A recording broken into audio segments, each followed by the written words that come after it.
এই পর্যন্ত কোনো ওয়ার্ডের তালিকা কিন্তু আমরা বুঝে পাই নাই। অতএব ওয়ার্ড যুবদলের সভাপতি সেক্রেটারিকে দায়িত্ব দেওয়া হয়েছিল। কোনো ওয়ার্ড থেকে এই মাদক বেচা এই কারবারিদের তালিকা কিন্তু আসে নাই। ওয়ার্ডের সভাপতি সেক্রেটারি অনেকের বক্তব্য শুনছি, ভালো লাগছে, কিন্তু আপনাদের যে নির্দেশ দেওয়া হয়েছিল সেই নির্দেশ মোতাবেক কাজ করে নাই। সেই নির্দেশ মোতাবেক কাজ করে নাই।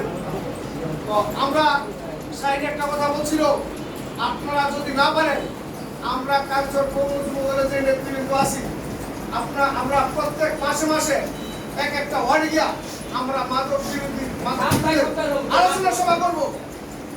একটা ওয়ার্ডে এক সময় আলোচনা সভা করবো।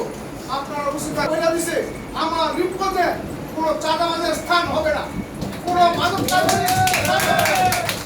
কারবারি করবেন রূপগঞ্জ থেকে চলে যাবেন, চাঁদাবাজি করবেন রূপগঞ্জ থেকে চলে যাবেন, রূপগঞ্জে তার স্থান হবে না, কোনো চাঁদাবাজ স্থান হবে না, কোনো মাদক কারবারি স্থান হবে না। সম্মানিত উপস্থিতি,